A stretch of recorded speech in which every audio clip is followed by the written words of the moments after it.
Bismillahirrahmanirrahim. Assalamualaikum warahmatullahi wabarakatuh. Kembali lagi di pelajaran prakarya dan kewirausahaan ya. Jadi hari ini Bu Aisyah akan menjelaskan mengenai bagaimana kita menghitung harga jual suatu produk yang sudah kita buat gitu ya.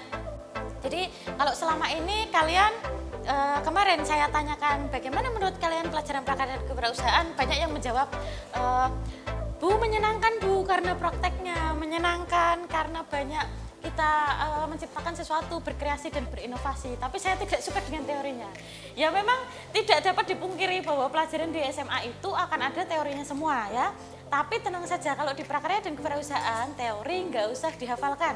Cukup kalian pahami saja, karena pada prakteknya saat kalian nanti sudah praktek, nggak perlu menghafalkan, cukup buka aja referensi, baik itu dari buku ataupun internet, nggak perlu dihafalkan, boleh membuka. Yang dipentingkan di sini adalah kalian paham bagaimana berwirausaha, seperti itu ya.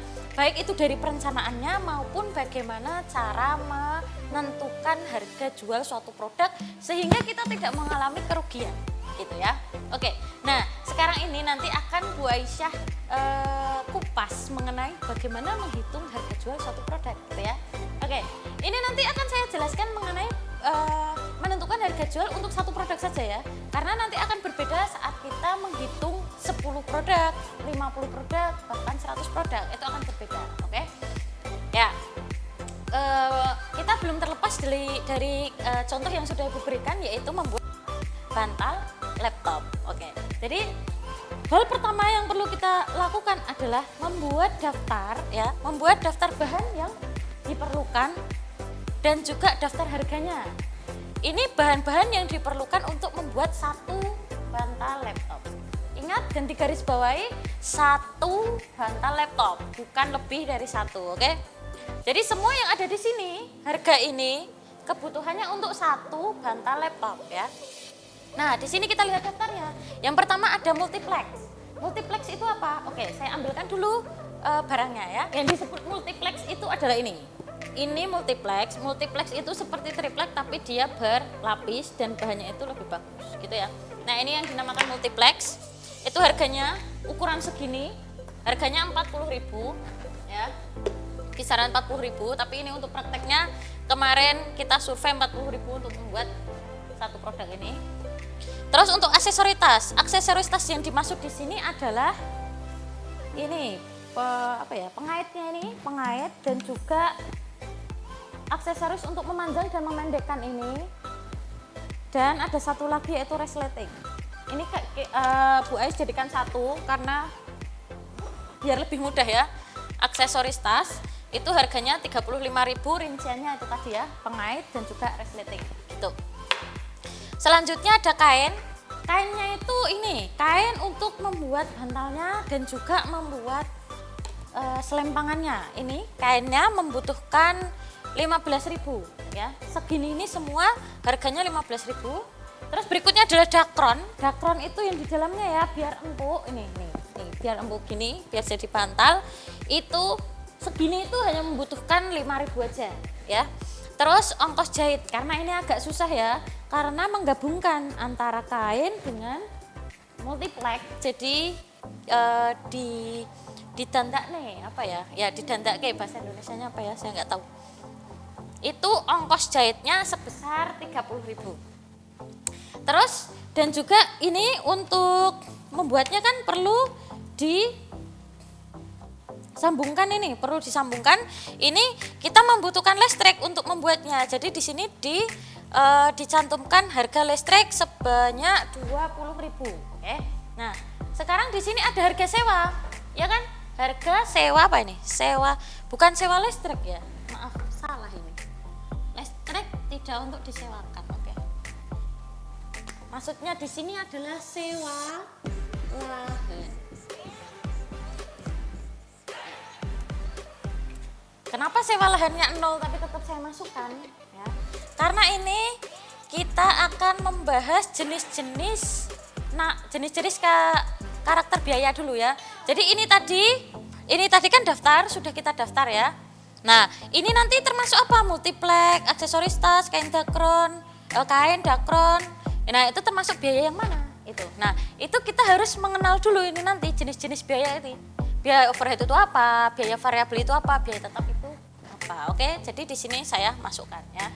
Nah, sekarang sebelum kita menghitung HPP, kita kenal dulu dengan jenis-jenis biaya di sini yang ada di atas, oke.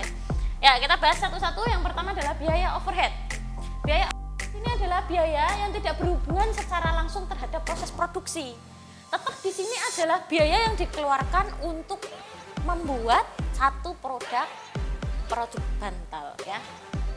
Jadi contohnya aja di sini di daftar ini, contoh overhead itu apa kira-kira yang tidak berhubungan langsung? Apa? Yaitu listrik ya.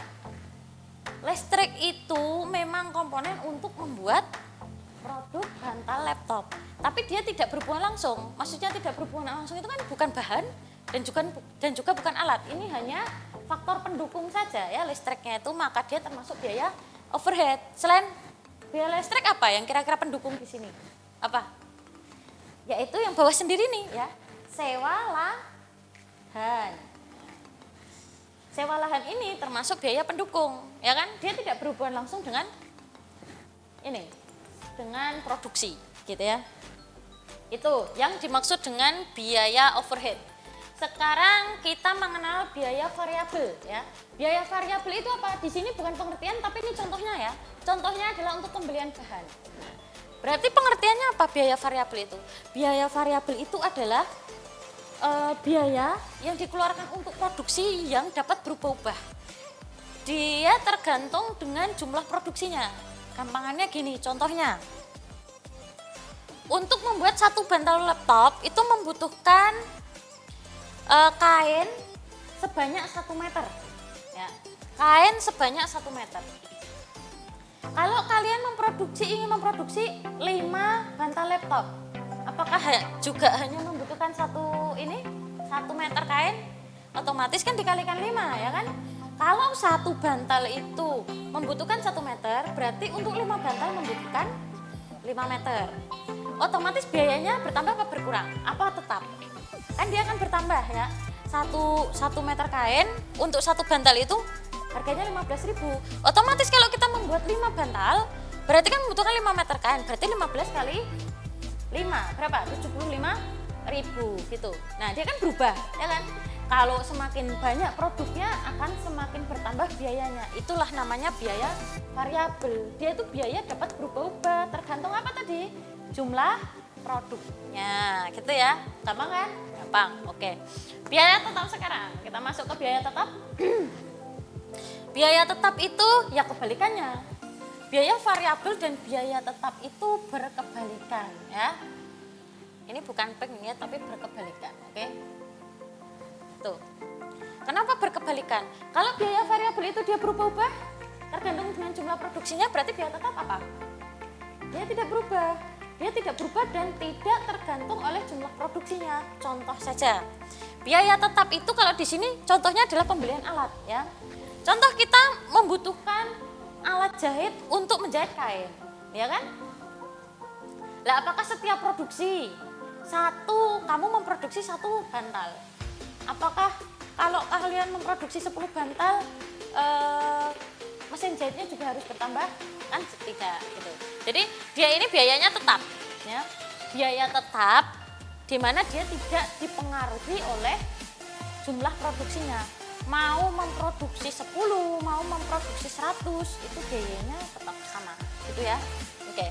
Tapi tetap biaya ini overhead, variabel dan tetap ini dia termasuk dalam modal ya. Modal itu apa? Biaya yang dikeluarkan untuk membuat suatu produk gitu ya. Oke, karena kita sudah mengenal jenis-jenis biaya ini, kita langsung saja menghitung HPP ya. HPP.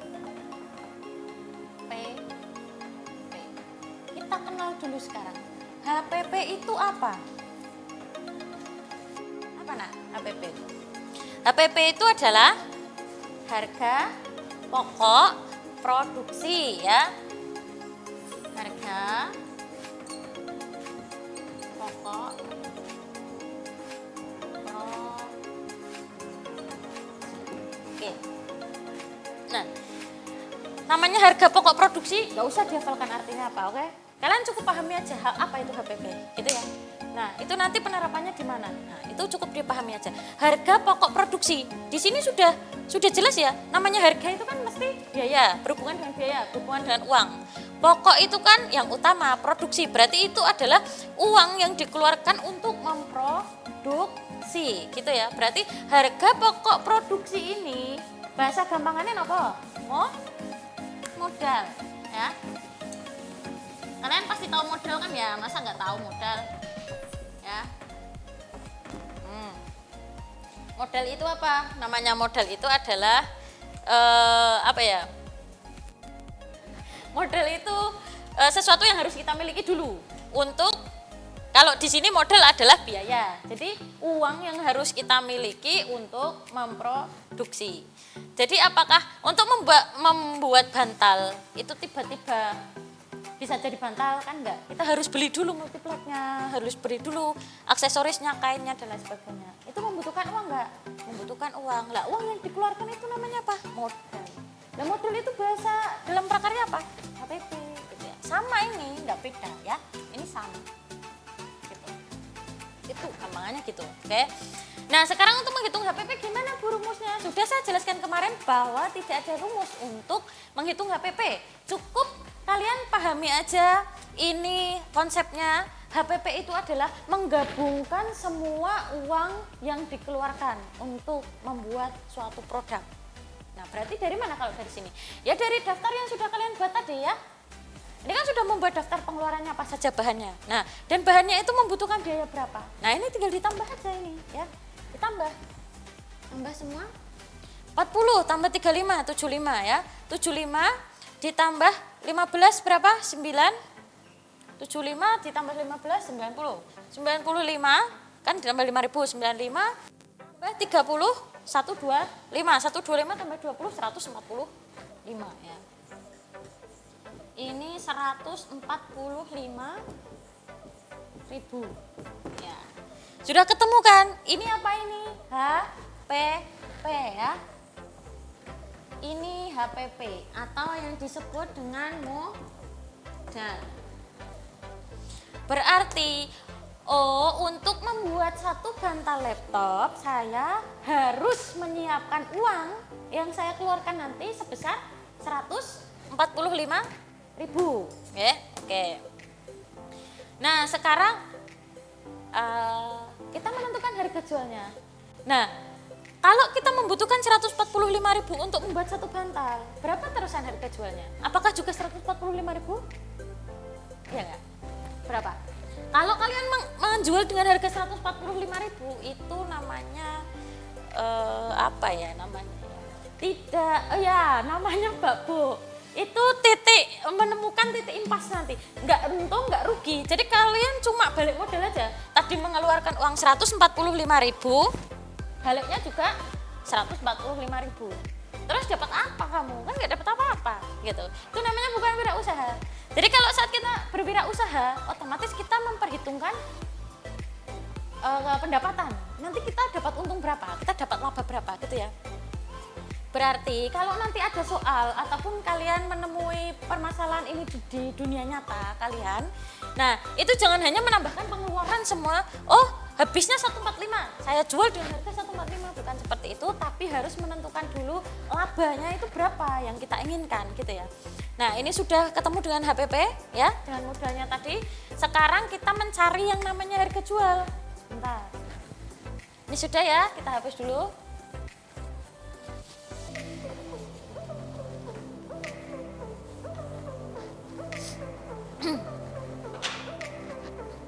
Ya. Harga jual. Kalau saya menulis HJ itu harga jual ya. Ya, nggak usah ditanyakan, sudah saya jelaskan. HJ itu harga jual. Nah, harga jualnya gimana, Bu? Harga jual ini gampang banget. Kan prinsipnya kalau namanya modal 145, kita pengen menjual berapa biar kita dapat laba. Otomatis prinsipnya adalah harga jual itu harus lebih besar daripada HPP. Itulah syarat menjadikan dia untung ya, laba. Dia mendapatkan laba atau untung. Oke. Sebaliknya, jika harga jual, kalau kalian ingin rugi ya, umpamanya pengen nyoba-nyoba, tapi caranya ben aku rugi, berarti ya sudah, kalian harga jualnya di bawah HPP, di bawah modal kalian yang keluarkan. Kalian mengeluarkannya 145.000, baliknya cuma 140, berarti kan kalian rugi ya, rugi 5.000. Nah itu kalau rugi. Nah sekarang kalau harga jual sama dengan HPP gimana? Harga jual itu sama harganya dengan HPP, dengan modal yang saya keluarkan Bu. Itu tadi sudah saya jelaskan, 145.000 dikeluarkan, kembalinya 140.000, apa yang terjadi? Cuma balik modal. Itu kalau di bahasa PKWU itu adalah, di mana ya ini tempatnya penuh. BEP.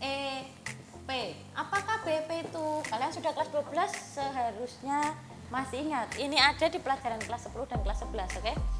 Apa BEP? Break Even Point ya. Break Even Point itu artinya apa? Titik impas ya. Namanya impas itu kan nggak impas, sama ya, nggak lebih nggak kurang gitu ya. Berarti di sini jika harga jual sama dengan HPP itu tadi balik modal kok, nggak ada untung, nggak punya untungnya gitu ya. Bisa di situ kalian nanti rugi tenaga gitu ya. Tenaganya belum dimasukkan loh ya. Tapi kalau tenaganya sudah dimasukkan, ya tetap itu tadi cuma balik modal saja. Tidak ada keuntungan lebih gitu ya. Oke, ini prinsip yang harus kalian pahami, nggak usah dihafalkan ya. Nggak usah dihafalkan, dipahami aja. Ini gampang banget pemahamannya gitu ya. Oke. Terus langsung kita terapkan saja.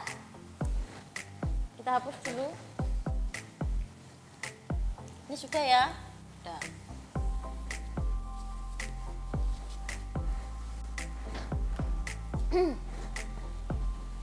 Oke, kita mau cari untung ya. Berarti harga jualnya adalah HPP atau modal ditambah dengan laba.